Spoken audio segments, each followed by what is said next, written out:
These days, security cameras are almost everywhere. They're inside our homes, offices, schools, and daycares.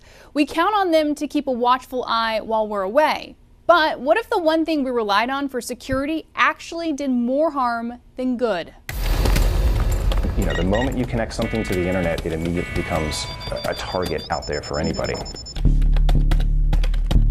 This is a new way of extorting people.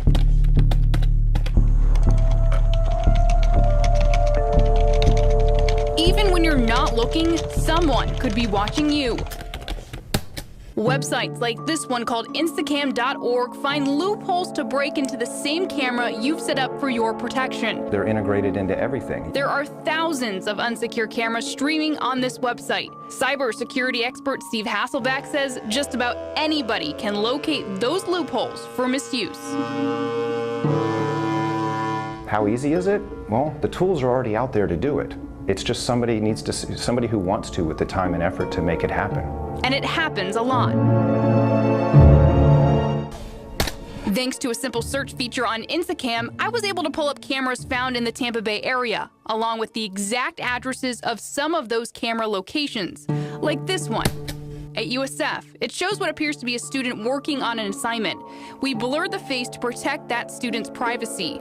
When we showed this to the university, USF responded quickly by shutting the camera down and reviewing its entire camera network. USF released a statement saying IT staff will continue to actively monitor the network for vulnerabilities to prevent this from occurring in the future.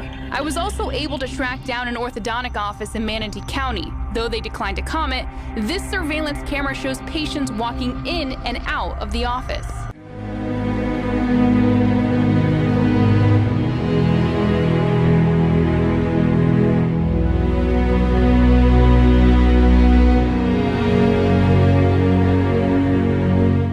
Years after scandal rocked the VA, my employment records were illegally altered.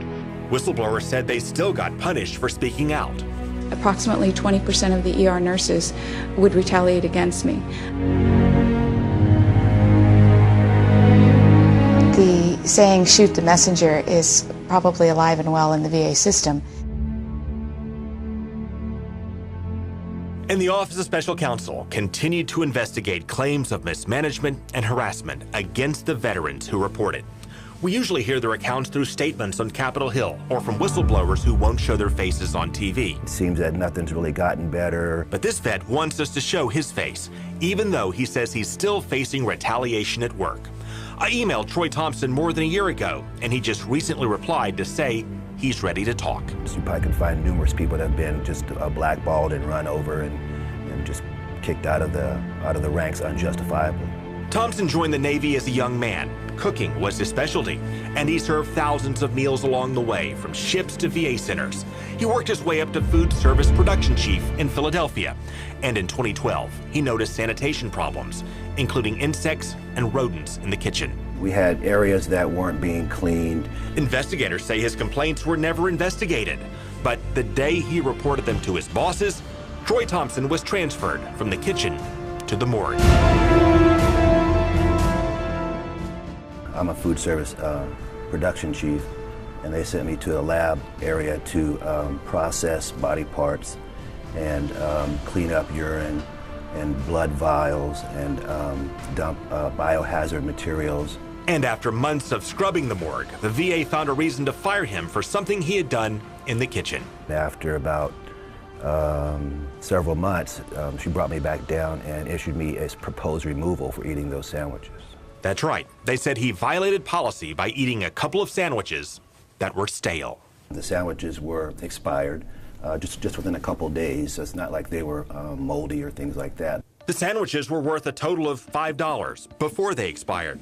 But by eating them, the VA nailed him for disregarding food labels and stealing government property in the form of stale sandwiches. The VA moved to fine him and fire him until he reported this to the Office of Special Counsel. I can tell you, it takes a lot of courage to come forward. Special Counsel Carolyn Lerner said Thompson's case fits a pattern at the VA, where whistleblowers who disclose wrongdoing often face trumped-up charges, while the misconduct they expose goes unpunished. You know, this business isn't doing as great as it should be, because of what goes on in this town. Mike Graves ought to know. Not too long ago, there was a shooting right over here. He's seen quite a bit. Oh, it's terrible. It's people getting drunk, acting out all the time, fighting all the time. It's just insane. Just down the road, Christine Vasconcelos said she had to relocate her flower shop just to get away from it.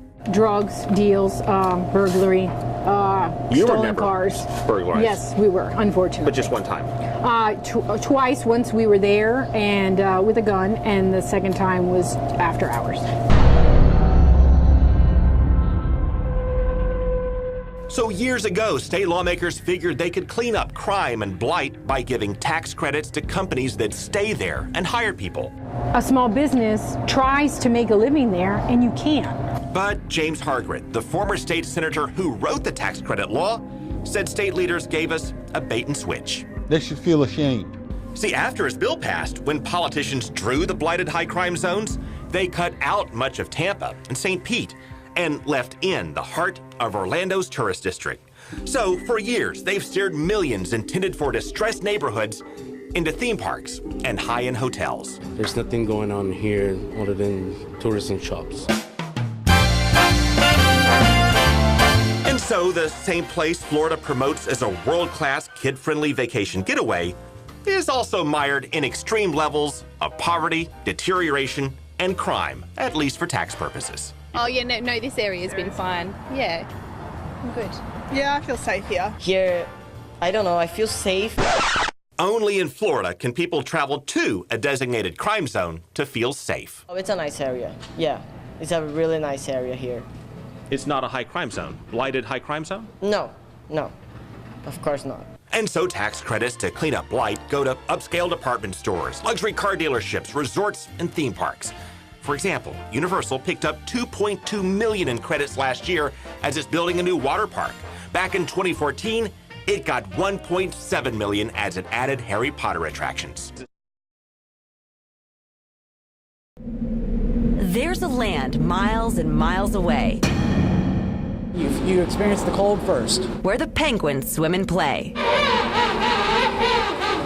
How does it feel to be a penguin? No, this isn't the beginning of a fairy tale. It's pretty awesome, isn't it? It's the start of my one-tank trip. I know. I was feeling the same exact way. My heart is pounding. I'm so excited. These are real-life penguins. They are. 32 degrees and snowy. It's the perfect climate for these black and white feathered birds. We make 20,000 pounds of snow a day. But you don't have to travel across the globe to see these cold weather creatures. It's just a one-tank trip to SeaWorld Antarctica, Empire of the Penguin. Such an amazing exhibit. It brings the guests right into the middle of the animal's habitat. 280 penguins, waddling through their icy caves and diving into chilly waters. Yeah, these penguins stay busy. And their visitors do too.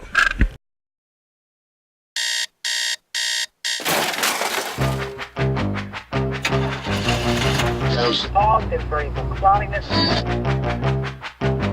Bump it up late Wednesday to Thursday.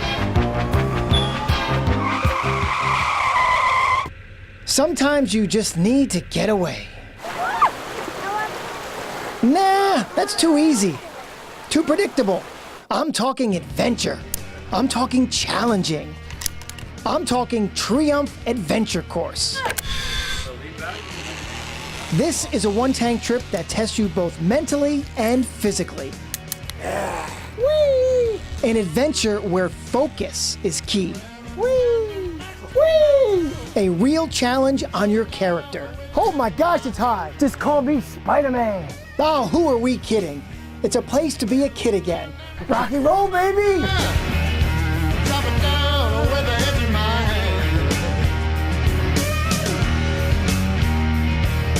Pick up the pieces, make an island. Might even learn a little sing. A 14-acre, 5-course park just outside Bradenton is the perfect place to get away. We have something here for everybody. Our minimum age is 7, and we've had people all the way up through mid to late 80s be doing something here.